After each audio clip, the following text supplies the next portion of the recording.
Good morning everyone. स्वागत है आपका हमारे चैनल पे। और आज है 16 जून। इंपॉर्टेंट न्यूज़ को यहाँ पर देखेंगे हम लोग। और आपको बता दें यहाँ पे कि हमें न्यूज़पेपर क्यों पढ़ना चाहिए। सबसे पहला, ये तो आपके एग्जाम में हेल्प करेगा, क्योंकि आपका जो एग्जाम होता है पीटी, मेंस और इंटरव्यू, ठीक है, डायरेक्ट क्वेश्चन न्यूज़पेपर से पूछे जाते हैं। आप कोई भी न्यूज़पेपर फॉलो कर ले, ठीक है, लेकिन आपको ऑथेंटिक और एक स्टैंडर्ड वाला जो न्यूज़पेपर होता है ना, उसको फॉलो करना बहुत जरूरी होता है। मैं आपको बताऊंगा यहाँ पे जनसत्ता में कौन कौन सा टॉपिक है जहाँ से एग्जाम में क्वेश्चन हमेशा पूछे जाते हैं और आगे भी पूछा जाएगा। ठीक है, चलिए सबसे पहले यहाँ पे, और हमारे जो ये न्यूज़पेपर पढ़ाने का जो तरीका है ना, इसमें आपको दो चीज खासियत मिलेगा। पहला ये कि कौन सा टॉपिक को हमें लेना है और किस टॉपिक को छोड़ना है। इससे आपका समय जो है ना काफी बचत होगा। दूसरा ये, उस टॉपिक को कैसे पढ़ना है, यहाँ पर ये आपको बता देंगे हम।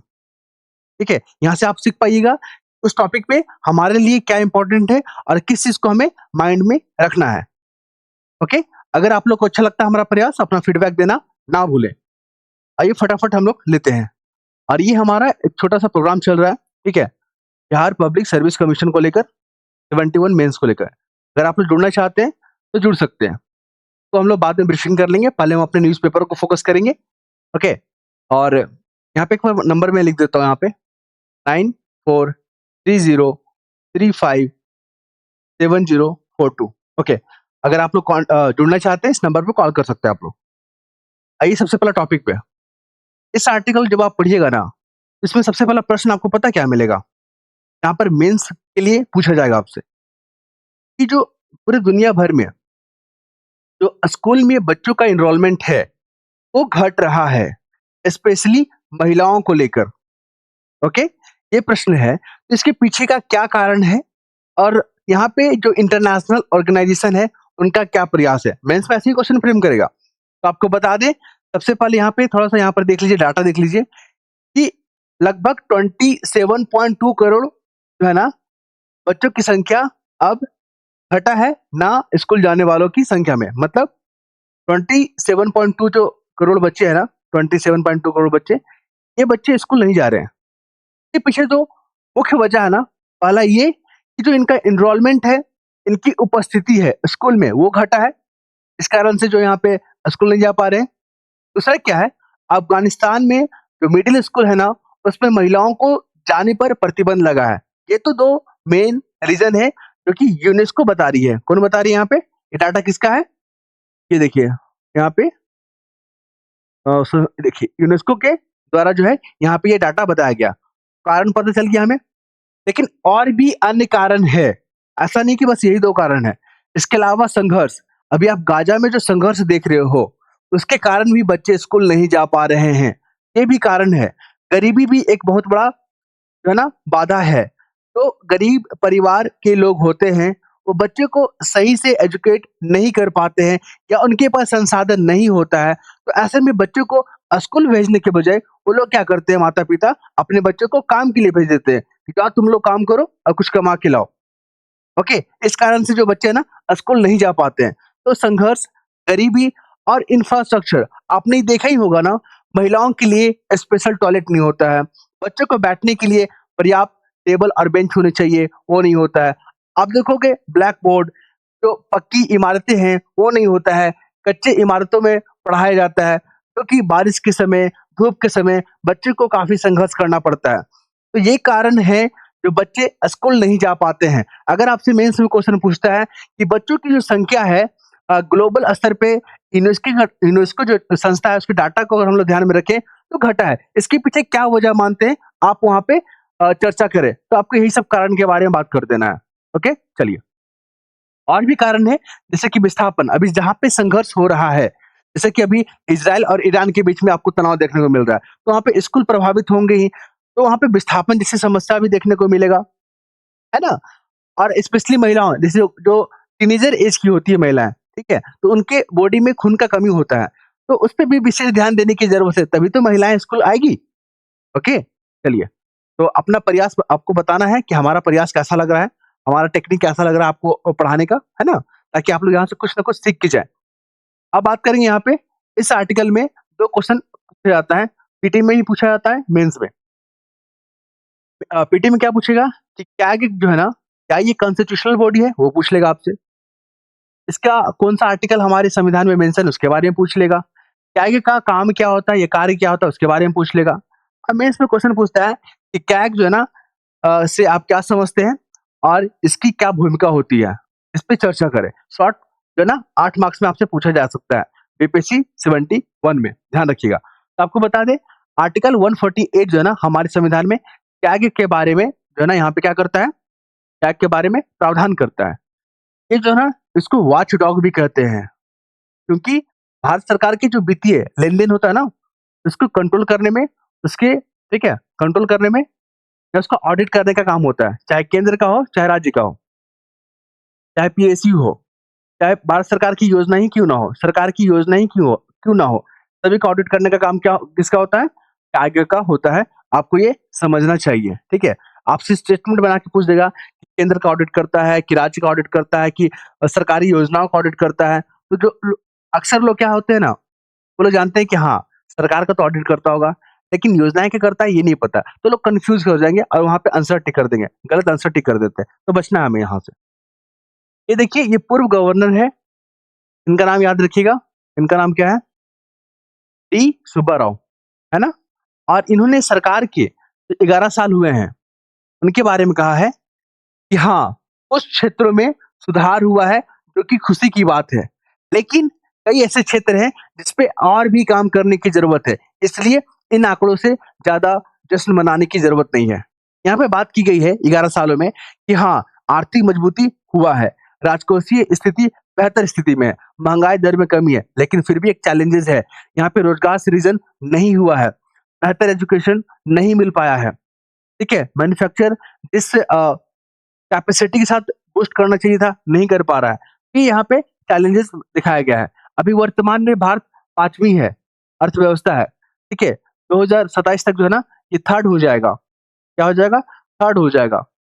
तो इसके लिए हमें जो है ना, रोज़गार सृजन पे, हमें मैन्युफैक्चर को बढ़ाने पे, ठीक है? और जो आर्थिक सुधार है, उसको अच्छे तरीके से इम्प्लीमेंट करने की ज़रूरत है।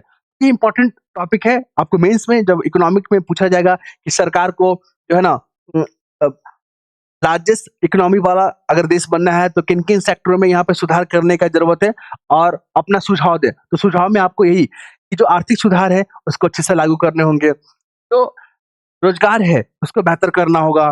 मैन्युफैक्चरिंग में जो है यहाँ पे जीडीपी का बढ़ाना होगा। तो यही सब आपको सुझाव देना है यहाँ पे, ठीक है? क्वेश्चन में ऐसे ही पूछता है कि अपना सुझाव दें। तो लोग वहाँ पे पैनिक हो जाएँगे, समझ में नहीं आता है क्या सुझाव दें। तो आपको जो है ना न्यूज़पेपर पढ़ना चाहिए ताकि आप क्वेश्चन को समझ सकें और उसको अच्छे से लिख सकें। अब बात करेंगे यहाँ पे, ये हैं कांग्रेस के महासचिव, है ना? तो यहाँ पे बात किया गया है कि अभी इज़राइल और ईरान के बीच में जो टेंशन देखने को मिल रहा है, तो भारत ने कहा है कि ये दोनों देशों को आपस में बातचीत के ज़रिए, कूटनीतिक ज़रिए, संवाद के ज़रिए जो है ना, अपने मसले पे बात करना चाहिए। क्योंकि युद्ध जो है ना, किसी भी मसले का समाधान नहीं है, इसलिए भारत ने भी तो पाकिस्तान के साथ युद्ध नहीं किया। उसको पता है कि तबाह तो हो जाएगा पाकिस्तान, लेकिन हमें उससे हासिल नहीं होगा क्योंकि हमें आतंकवाद को मारना है, ठीक है? हमें किसको मारना है? आतंकवाद को मारना। हमारी पाकिस्तान से कोई दुश्मनी नहीं है, लेकिन आतंकवाद से है।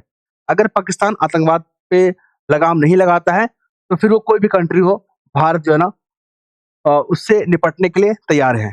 क्लियर है? यहाँ पे जो शब्द लिखा हुआ है ना, उस शब्द को ध्यान में रखिएगा, मेंस में आपको बहुत हेल्प करेगा। जब आपसे पूछा जाएगा कि इन दो देशों के बीच में जो टेंशन है, तो भारत का क्या स्टैंड है या भारत का क्या स्टैंड होना चाहिए, ठीक है? आप उस पे टिप्पणी करें। तो फिर लोग भी कन्फ्यूज़ कर देंगे, क्या लिखे इसमें? तो आपको वही लिखना है कि जो ईरान, इज़राइल के बीच में जो टेंशन चल रहा है, उन टेंशनों को जो है ना अ, बातचीत के माध्यम से, कूटनीति के माध्यम से, संवाद के माध्यम से या अंतर्राष्ट्रीय सहयोग को, है ना, लेकर चलना चाहिए और अपने जो टेंशन है, उसको कम करना चाहिए, ठीक है? तो ये भारत का स्टैंड होगा। आप समझ पा रहे हैं ना? तो ये चीज़ों को बार-बार पढ़िएगा, समझिएगा, तो आप आंसर जो है ना, लिख पाइएगा एग्ज़ाम में। कौन-सा आर्टिकल है? कल ही वाला आ गया है क्या? अच्छा हाँ, ये कल वाला ही आ गया है, कोई बात नहीं। तो ऑपरेशन राइजिंग लायन याद रखिएगा, ये जो है ना ईरान के खिलाफ इज़राइल ने शुरू किया था। कल भी मैंने डिस्कस किया था और आज भी किया था, ठीक है? इसको ध्यान में रखिएगा। बहुत कम आपको मैगज़ीन में ये सब मिलेगा, लेकिन आपको ध्यान रखना है फैक्ट। अब हम लोग बात करेंगे यहाँ पे अमेरिका के सामने चुनौती रहेगी कि हाँ, देखिए अभी जो पश्चिमी एशिया है ना, वहाँ पे तो 2 धुर हैं, कौन? इज़राइल और ईरान के बीच में। तो यहाँ पे टेंशन देखने को मिल रहा है, उसी पे ये आर्टिकल बेस्ड है, ओके? देखिए, तो यहाँ पे आपको समझना होगा, आपसे यही क्वेश्चन पूछेगा, ईरान और इज़राइल के बीच में तनाव देखा गया, इसके पीछे क्या वजह है?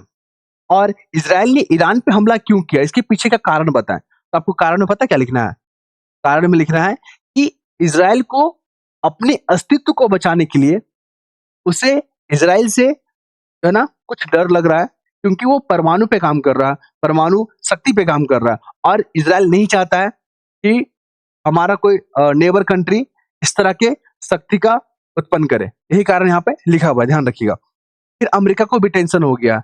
अमेरिका को ये टेंशन हो गया ना कि ईरान और जो अमेरिका के बीच में समझौता चल रहा था, परमाणु शक्ति को लेकर, तो अमेरिका उससे बाहर हो गया।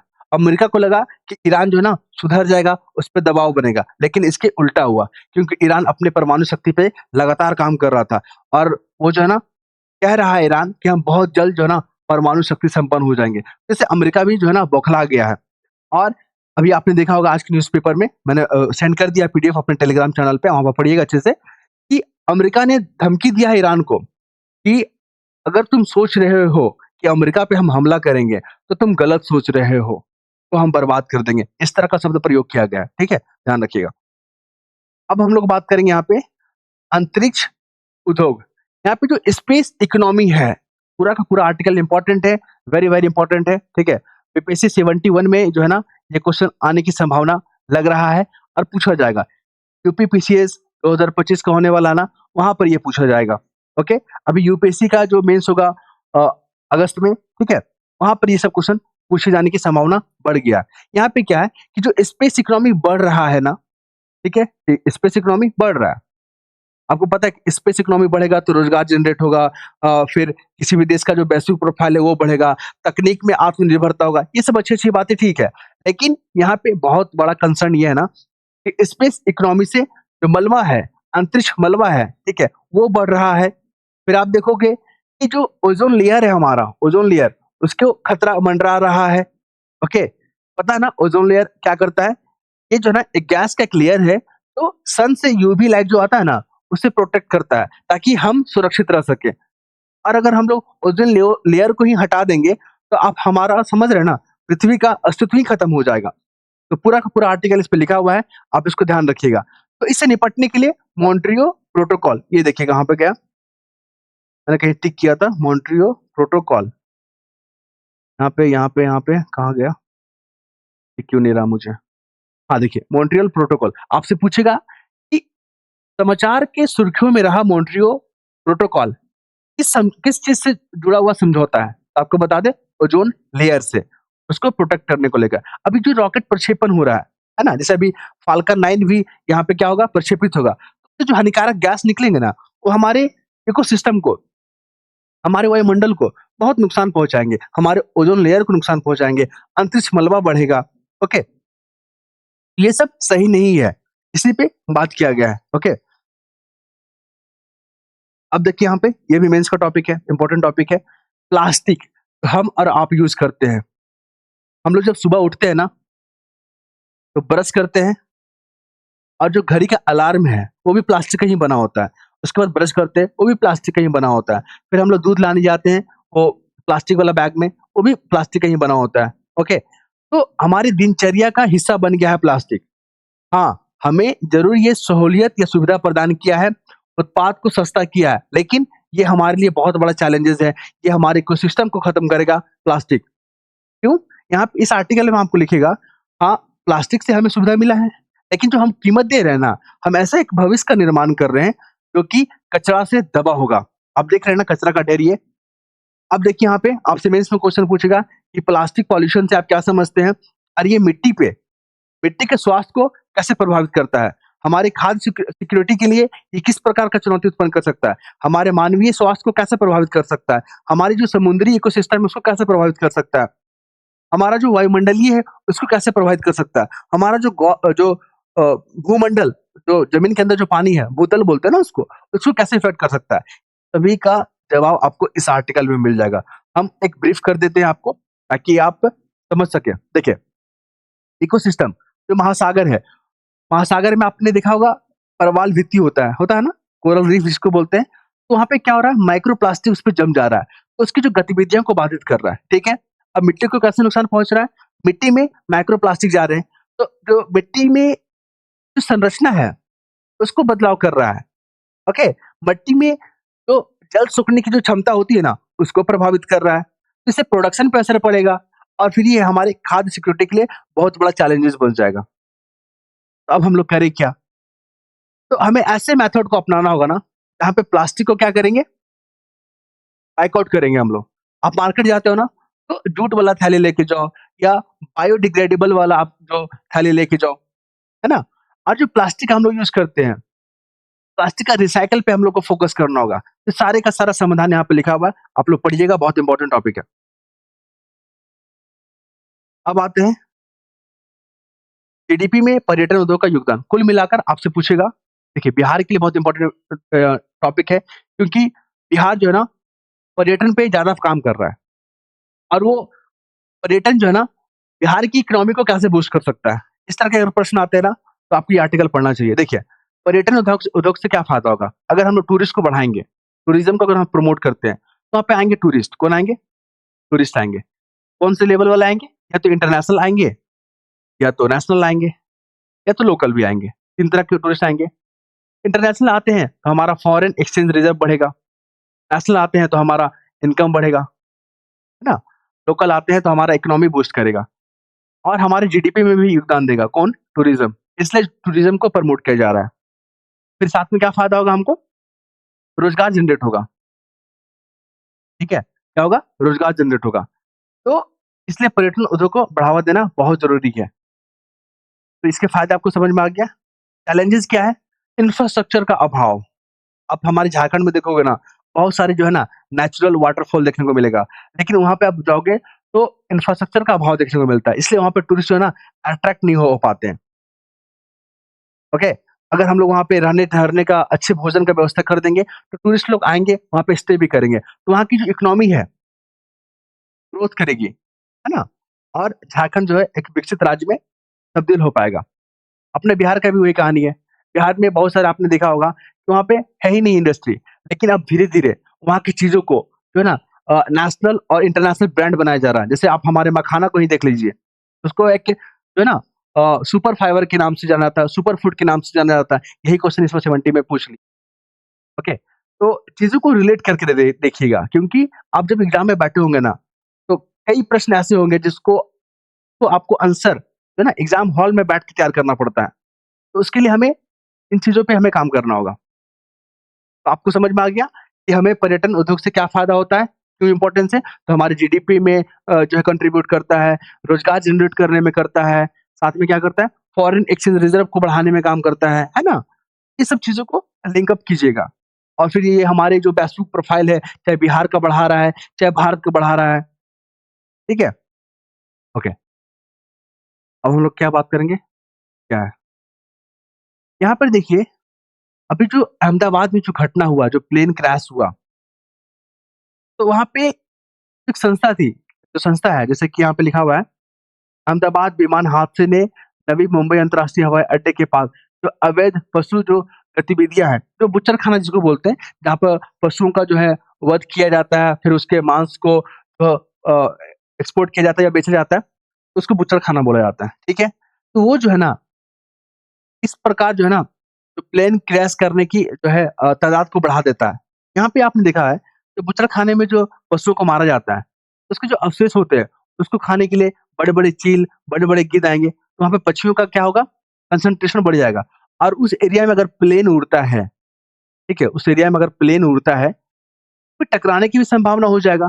तो ऐसा रिपोर्ट जो है ना, डीजीसीए ने दिया था पहले। कि जो अहमदाबाद जो हवाई अड्डा है, वहाँ पे 3 किलोमीटर के रेडियस में नहीं होना चाहिए बूचड़खाना, लेकिन पास में ही बूचड़खाना है। इससे पक्षियों का जो है ना गतिविधियाँ बढ़ जा रहा है और प्लेन से टकराने को लेकर जो है ना, प्लेन से टकराने को लेकर संभावना बढ़ जा रही है। आप समझ रहे हैं ना चीज़ों को? अगर न्यूज़पेपर पढ़ते हैं तो आपके नॉलेज को एनहांस करेगा, आपकी जो बौद्धिक क्षमता है उसको और भी वृद्धि करेगा। आप चीज़ों को समझ पाएँगे कि हाँ, उच्चर खाना है तो इससे जो है ना प्लेन क्रैश होने की संभावना बढ़ जाती है। जब मैंने आर्टिकल को पढ़ा ना तो मैं भी नहीं सोच पाया कि इस तरह की बात है। जब मैंने पूरा आर्टिकल पढ़ा तो मैंने चीज़ों को लिंक अप किया कि हाँ, ये हो सकता है पॉसिबिलिटी। फिर देखिए यहाँ पे एडहॉक न्यायाधीश के बारे में क्वेश्चन आपसे पूछा जाएगा। कॉलेजियम सिस्टम के बारे में कई बार हम लोग चर्चा करते हैं, इस पर भी बात किया गया है। एक होता है एडहॉक जज, वो क्या होता है ना, वो परमानेंट नहीं होते हैं, वो एडहॉक नेचर का होता है मतलब अस्थायी होते हैं। अभी आपने देखा कि सुप्रीम कोर्ट में 18 लाख से जो है ना से ज़्यादा आपराधिक मामले लंबित है, हाई कोर्ट में भी लंबित है। तो उन मामलों को निपटने के लिए ना एडहॉक जज की नियुक्ति की जाती है, ठीक है? और ये भी कॉलेजियम सिस्टम के द्वारा जो है ना होता है, लेकिन इसको जो है ना शपथ या अपॉइंटमेंट राष्ट्रपति सिर्फ सहमति देते हैं, लेकिन अपॉइंटमेंट लेटर होता है ना अपॉइंटमेंट लेटर, उसपे सिग्नेचर नहीं होता है, बल्कि यहाँ पे लिखा हुआ है नियुक्ति का वारंट पे जो है ना साइन होता है प्रेसिडेंट के द्वारा। क्लियर है? और ऐसा प्रावधान हमारे आर्टिकल 124 ए में चर्चा किया गया है, तो आप लोग ध्यान में रखिएगा। और कॉलेजियम सिस्टम वही है कि जजों की नियुक्ति को लेकर, ट्रांसफर को लेकर, है ना? जो काम करता है। और इस बार बीपीएससी मेंस में भी क्वेश्चन पूछ लिया, कॉलेजियम सिस्टम उसका आलोचना क्यों होता है? कल का जो मैंने क्लास लिया, कल हमारा सेक्शन क्लास हो चुका है बिहार का, उसमें मैंने डिस्कस किया पूरा। तो आप लोग नहीं देखे हैं तो जाके देख सकते हैं। हमारा वीडियो अपलोड है टेलीग्राम पे भी और हमारा यूट्यूब चैनल पे भी। ये है, इनका नाम याद रखिएगा। ये टेबल टेनिस खेलने वाले प्लेयर, क्या नाम है इनका? ये 22 वर्ष की है, दिया चितले। नाम आपसे पूछा जाएगा कि दिया चितले समाचार की सुर्खियों में रहे थे। इस ये जो है ना किस गेम से जुड़े हुए हैं या किस फील्ड से जुड़े हुए हैं? ये टेबल टेनिस खेलते हैं, ध्यान रखिएगा। और इन्होंने ना टॉप्स योजना के बारे में बात किया। टॉप्स योजना, आपको पता है ना टॉप्स योजना? ये टारगेटेड पोडियम स्कीम है केंद्र सरकार का। जो भी बेहतर खिलाड़ी होता है ना, उनको जो है ना अंतर्राष्ट्रीय स्तर का प्रशिक्षण, उनको बेहतर सुविधाएँ ताकि वो मेडल ला सके ओलंपिक के लिए। और इसको ना ओलंपिक को ध्यान में रखते हुए इस योजना को बनाया गया है। ध्यान रखिएगा, टॉप्स योजना। आपसे यही पूछेगा कि टॉप्स योजना किस क्षेत्र से जुड़ा हुआ है? तो वहाँ पे ओलंपिक वाला टर्म देखिएगा, तो वहाँ पे टिक कर देना आपको। ये ट्रॉपिक ऑफ कैंसर से पास करने वाला कंट्री। आप जो है यहाँ पे बांग्लादेश को ध्यान में रखिएगा, म्यांमार याद रखिएगा, चाइना और इंडिया। हम ऐसा क्यों बोल रहे हैं अभी यहाँ पे? क्योंकि भारत का नेबर कंट्री है और भारत का नेबर कंट्री का बारे में हमें जानकारी रखना चाहिए, ठीक है? तो प्रायोरिटी दीजिएगा आप लोग। और कुछ खास यहाँ पे? हॉर्न ऑफ अफ्रीका ध्यान रखेंगे और आप कालाहारी डेजर्ट को ध्यान रखेंगे, यहाँ पे पाया जाता है। अफ्रीकन का यहाँ यहाँ पे है, ठीक है? सहारा डेजर्ट के बारे में आप सभी जानते हैं। रशिया यूक्रेन युद्ध चल रहा है, तो ब्लैक सी के बारे में मैंने डिस्कस किया है, सी ऑफ एज़ोव के बारे में डिस्कस किया है, तो भी देख लीजिएगा। ये नदी है ना, लिविव नदी है, फिर यहाँ पे आप देख पा रहे हो, इस नदी को भी ध्यान में रखिएगा। इज़राइल न्यूज़ में चल रहा है, तो नेबर कंट्री को ध्यान में रखिएगा। मेडिटेरियन किन-किन कंट्री के साथ सीमा साझा कर रहा है, इजिप्ट, इज़राइल, लेबनान, ये तमाम फैक्टर आप याद रखेंगे। अफ़गानिस्तान किन-किन देश के साथ सीमा साझा करता है, वो याद रखेंगे, तुर्कमेनिस्तान, तजाकिस्तान, उज़्बेकिस्तान, ये सब क्वेश्चन जो है ना पूछा जाता है। फिर आप यहाँ पे ग्रासलैंड के बारे में जैसे लानोस हो गया, अफ्रीका सवाना और कंपास, ठीक है, ऑस्ट्रेलिया सवाना, ये सब ट्रॉपिकल वाला जो है ग्रीन जो है ना ग्रासलैंड है। फिर हमने कल जो है ना ठंडा वाला जो जलधारा है जैसे कनारी हो गया, ग्रीनलैंड हो गया, लेब्राडोर हो गया, कैलिफोर्निया हो गया, वेस्टर्न ऑस्ट्रेलिया हो गया, वेनेजुएला हो गया, पेरू हो गया, इसको आप याद रखेंगे। तो ये जो साउथ में जो पहाड़ है, नीलगिरी हो गया, टोडवेटा, नाईमोडी, कार्डामम हिल्स के बारे में आप जानकारी रखेंगे। फिर ये Rocky mountain, north America, south America में एंडीज़ के बारे में आप याद रखेंगे। यहाँ पे काराकोरम, लद्दाख, जास्कर, पीर पंजाल के बारे में आप याद रखेंगे। फिर यहाँ पे असम, नागालैंड, मणिपुर सब कौन-कौन सा राज्य से टच होता है। आप इसमें मणिपुर को याद रखिएगा, क्योंकि अरुणाचल, नागा, मणिपुर, मिज़ोरम ये म्यांमार के साथ सीमा साझा करता है। तो उसके बारे में थोड़ा-सा इंट्रोडक्शन दे देते हैं आपको, चलिए। अगर आप लोग इंटरेस्टेड हैं, तो आपको क्या-क्या फ़ायदा होगा यहाँ पे। अगर आप इस प्रोग्राम से जुड़ते तो आपको टू द पॉइंट यहाँ पे मटेरियल मिलेगा, क्वेश्चन एंड आंसर के फॉर्मेट में। क्यूआईक्यू कवर किया जाएगा, मोस्ट इम्पोर्टेंट क्वेश्चन कवर किए जाएँगे, सारे, सारे सब्जेक्ट के। और जो जनसत्ता न्यूज़पेपर मैंने आज डिस्कस किया, तो आज का क्वेश्चन पता है क्या रहेगा? 2 क्वेश्चन रहेगा वहाँ पे। तो आपका प्लास्टिक पॉल्यूशन से जो मेंस का क्वेश्चन फ्रेम होगा, उसको डिस्कस करेंगे आज हम लोग। और साथ ही ये वाला क्वेश्चन कहाँ गया? हाँ, जो स्पेस इकोनॉमी है, वो किस प्रकार जो है पर्यावरण को नुकसान पहुँचाता है। तो उसको लेकर भी हम लोग आज डिस्कस करेंगे उसमें और ठीक है? तो अगर आप जुड़ते हैं, तो आप 71 मेंस जो है ना फाइनल कर पाएँगे क्योंकि ये उन विद्यार्थियों को फ़ायदा करेगा क्योंकि बार-बार एग्ज़ाम तो दे रहे हैं, लेकिन फाइनल मेरिट लिस्ट में नहीं आ पा रहे हैं क्योंकि उनके कंटेंट में कुछ न कुछ जो है ना कमियाँ नज़र आ रहा होगा। तो अगर आप इससे जुड़ते हैं, तो आपको टेक्निक सिखाया जाएगा, किस चीज़ को पे ज़्यादा फ़ोकस करना है, किस पॉइंट को ध्यान में रखना है, कि एग्ज़ाम में अगर कैसा भी क्वेश्चन आ जाए, तो आप उसको अच्छे तरीके से डील कर सकें। साथ ही जो वन डे एग्ज़ाम का प्रिपरेशन करते हैं, तो मेंस का आइडिया नहीं होता है, उनके लिए ये फ़ायदेमंद होगा। साथ ही जो नए-नए जो अभी विद्यार्थी जुड़ रहे हैं, तैयारी कर रहे हैं, तो उनको कैसे जो है बीपीएससी क्रैक करना चाहिए, उनको जो है ना ये चीज़ मिल पाएगा। और आप सभी जानते हैं, मार्केट में बहुत सारे कोचिंग मेट नोट्स अवेलेबल हैं, लेकिन उसमें पढ़ना क्या है, वो आपको कोई नहीं बताएगा। तो वो आपको यहाँ पे मिल पाएगा। ठीक, तो अगर जुड़ना चाहते हैं, नंबर मैंने यहाँ पे लिख दिया है, कॉल कर सकते हैं इस पे। धन्यवाद।